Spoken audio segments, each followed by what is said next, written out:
Hello दोस्तों, welcome to my channel world book. Video start करने से पहले मेरे चैनल को सब्सक्राइब करना ना भूलिएगा। दोस्तों, आज हम जिस बुक के बारे में बात करने जा रहे हैं उस बुक का नाम है the laws of human nature, जिसको लिखा है रॉबर्ट ग्रीन ने।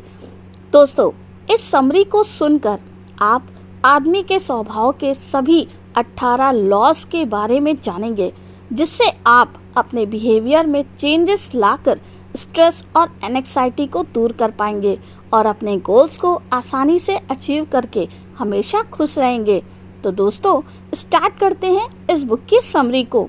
पहला, इर्रेशनलिटी। हम मनुष्य स्वभाव से इर्रेशनल होते हैं, जिसका मतलब होता है हम बहुत से काम बिना सोचे समझे करते हैं। एक एग्जाम्पल से बताते हैं। जब भी किसी को पहला प्यार होता है वो पागल जैसा हो जाता है और बहुत सी गलतियां करता है। जैसे गर्लफ्रेंड बोले कि इतने पैसे दे दो तो इमोशंस में आके दे देता है, और अगर गर्लफ्रेंड धोखा देकर चली जाती है तब पछताता है और होश में आता है। ऐसे ही बहुत से लोगों को लगता है कि बड़ी सी गाड़ी या बंगला होने पर वे बहुत खुश होंगे, लेकिन इस बात में भी कोई लॉजिक नहीं है। विजय माल्या के पास इतना पैसा होते हुए भी वह खुश नहीं रह सका। फ्रॉड करने की वजह से हर जगह बदनाम हो गया, जबकि एक किसान मेहनत की खाता है और संतुष्टि से जीवन जीता है, रात को गहरी नींद का आनंद भी लेता है, उसे सही मायनों में खुश समझा जाएगा। तो दोस्तों, हमें अपने हर ओपिनियन या डिसीजन को रैशनल तरीके से एनालाइज करना चाहिए और चीज़ों के प्रति एक नई सोच या एटीट्यूड बनाना चाहिए। नेक्स्ट है नार्सिसिज्म। मानव स्वभाव से नार्सिसिस्ट होता है, जिसका मतलब है वह हर चीज़ में स्वार्थ देखता है, यानी हर चीज़ में उसकी मैं करने की आदत होती है। नार्सिसिस्ट आदमी चाहता है कि सारी लाइमलाइट उसे मिलती रहे, हर कोई उसी की बात करे, उसकी सुने, उसके कहे पर चले। लेकिन दोस्तों, इससे फ़ायदा कम और नुकसान ज़्यादा होता है। नार्सिसिस्ट आदमी को बहुत जल्दी लोग पहचान जाते हैं और उससे दूरी बना लेते हैं। कोई भी उसकी हेल्प नहीं करता।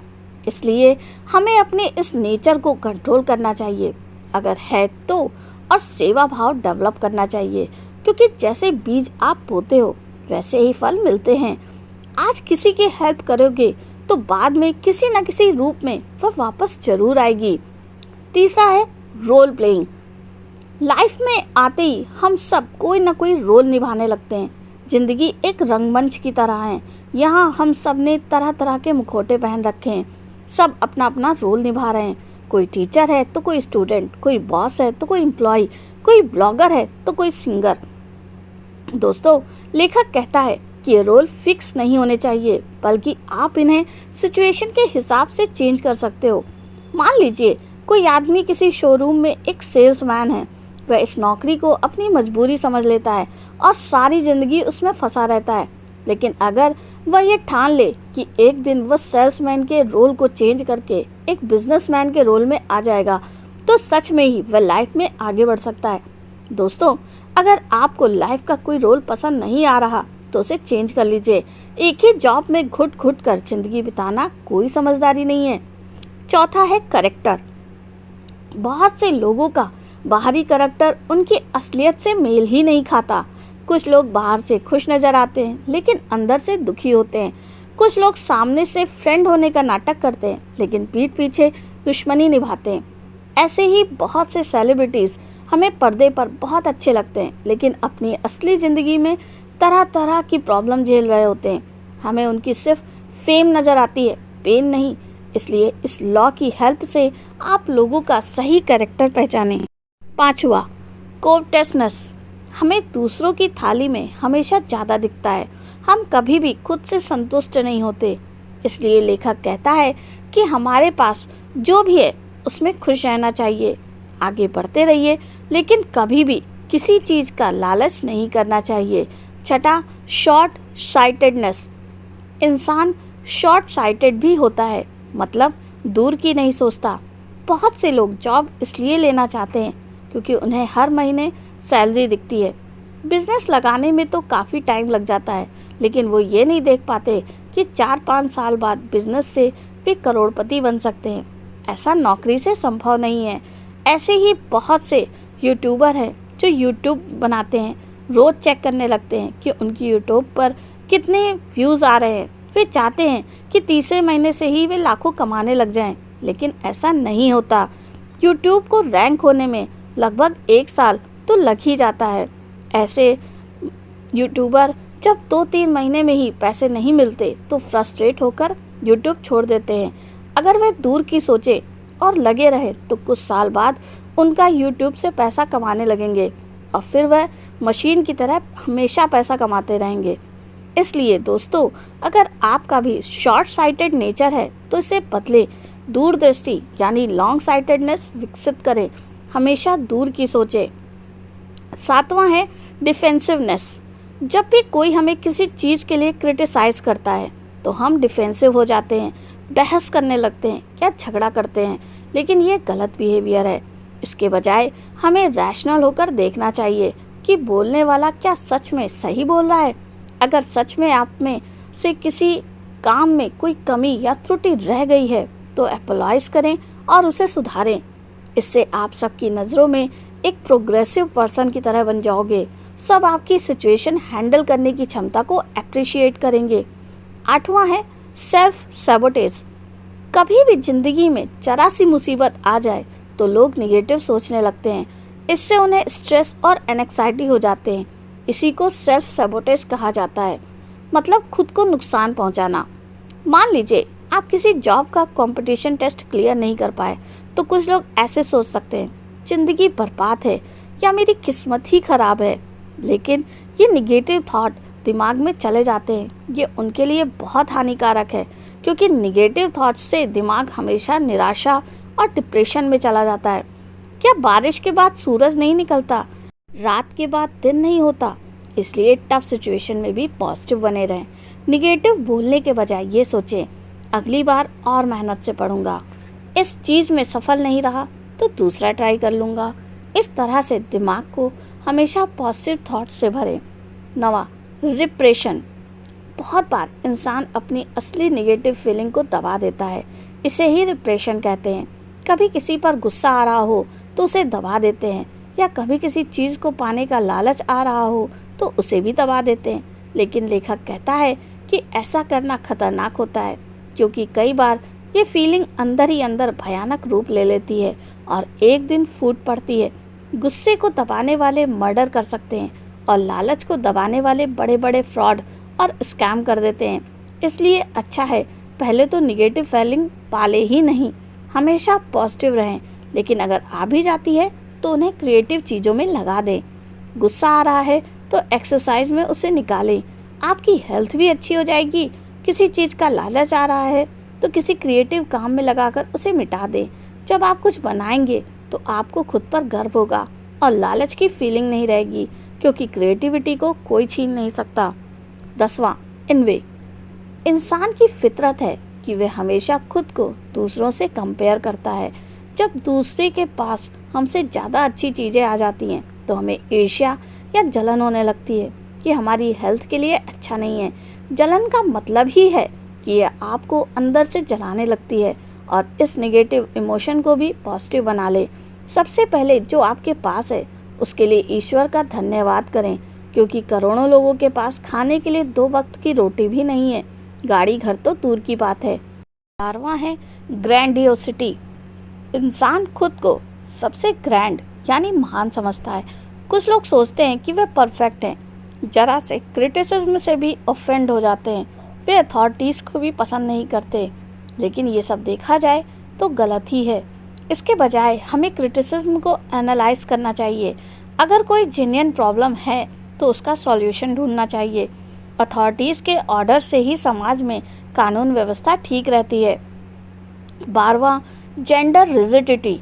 मर्द हो या औरत, दोनों ही अपने जेंडर के अकॉर्डिंग बर्ताव करते हैं। लेकिन लेखक का कहना है कि सिचुएशन के हिसाब से हमें बदलना चाहिए और रिजिड नहीं करना चाहिए। औरतों को हमेशा इमोशनल नहीं होना चाहिए, वैसे ही मर्दों को हमेशा एग्रेशन नहीं दिखाना चाहिए, बल्कि प्यार और शांति से बात करनी चाहिए। 13वां एमलेसनेस। कभी भी किसी स्टूडेंट से पूछो लाइफ में आपका गोल क्या है, मैक्सिमम का आंसर होता है हमने अभी सोचा नहीं है। दोस्तों, ऐसा ही हम सबके साथ भी होता है। या तो हमारे बहुत से गोल होते हैं या एक भी नहीं होता, और जिन्हें हम गोल मान बैठते हैं दरअसल वे गोल नहीं, सिर्फ इच्छाएं होती हैं। एमलेस या गोललेस होकर हम लाइफ में कुछ भी अचीव नहीं कर पाते। अगर आप एसी बस में बैठ जाओ जिसका पता ही नहीं है कि वह कहाँ जा रही है, तो क्या मंजिल पर पहुँच पाओगे? इसलिए लाइफ में कोई एम या गोल बनाइए और उसे पाने में जुट जाइए। 14th है कन्फर्मिटी। हम सब किसी न किसी सोशल सर्कल में फिट होना चाहते हैं, इसी को कन्फर्मिटी कहते हैं। लेकिन इस चक्कर में हमें अपने गोल्स को किल करना पड़ जाता है। कई बार तो गलत चीज़ के लिए एग्री होना पड़ता है। जैसे सभी टीनेजर चाहते हैं कि वे दोस्तों के ग्रुप में शामिल हो और उन्हें अटेंशन मिले। अगर उस ग्रुप के बाकी दोस्त सिगरेट पीते हैं तो उसमें शामिल होने वाला नया टीनेजर भी फिट इन होने के लिए सिगरेट पीने के लिए तैयार हो जाएगा। उसे डर होगा कि अगर उसने ऐसा नहीं किया तो वह सब उसे क्रिटिसाइज़ करेंगे। लेकिन दोस्तों, ऐसा नहीं है। आपको गलत काम करने के लिए एग्री होने की ज़रूरत नहीं है। आप उस आदमी से अकेले में लॉजिकली बात करें जो सबसे ज़्यादा फोर्स करता है। उसे समझा दें कि वह इस तरह से ना बोला करे। इसके अलावा ग्रुप में समझदार आदमी भी होते हैं, आप उनसे बात कर सकते हैं। इस ग्रुप डायनामिक को समझें और अनुकूल आचरण करें। 15वां फिकलनेस। दोस्तों, फिकलनेस का मतलब होता है चंचल स्वभाव। मानव स्वभाव से ही चंचल होता है। उसका मन कभी भी एक चीज़ पर स्थिर नहीं होता। गीता में श्री कृष्ण ने भी कहा है, हे अर्जुन, मन चंचल है लेकिन अभ्यास और वैराग्य से इसे काबू में किया जा सकता है। कुछ लोग एक के बाद एक बिजनेस लगाने लग पड़ते हैं, कभी भी एक बिजनेस पर लंबे समय तक काम नहीं करते, इसलिए उनका कोई भी बिजनेस नहीं चल पाता। इसलिए चंचलता और अधीरता छोड़कर हमें एक ही गोल पर फोकस करना चाहिए और तब तक जुटे रहना चाहिए जब तक वह अचीव ना हो जाए। 16वां है एग्रेशन। धरती पर ऐसा कोई आदमी पैदा नहीं हुआ होगा जिसका कभी किसी से झगड़ा ना हुआ हो। हमारे अंदर कुदरती तौर पर अग्रेशन होता है, जिसे कई बार हम इस गलत तरीके से इस्तेमाल करते हैं। कुछ शादीशुदा मर्द अपनी वाइफ को मारते हैं, कुछ लोग दंगा फसाद करते हैं, इससे वे खुद कभी खुश नहीं रह पाते। इसलिए अगर आपको भी ज़्यादा गुस्सा आता है तो उसे कंट्रोल करना सीखिए, उसे कहीं और चैनलाइज कर दीजिए, जैसे एक्सरसाइज, रनिंग, गार्डनिंग आदि में अपने अग्रेशन को यूटिलाइज करें। 17वां है जनरेशनल ब्लाइंडनेस। नई जनरेशन पिछली जनरेशन के सेक्रीफाइस को याद नहीं रखती, उनकी वैल्यूज़ और टीचिंग को भी नहीं समझती। जैसे इंडिया में बहुत से लोगों को पता नहीं होगा कि आज़ादी की लड़ाई के लिए हमारे पूर्वजों ने कितना संघर्ष किया है। आजकल हर कोई इंटरनेट का एडिक्ट हो गया है, कोई आपस में बात ही नहीं करना चाहता, हर कोई इंटरनेट पर बिजी रहता है।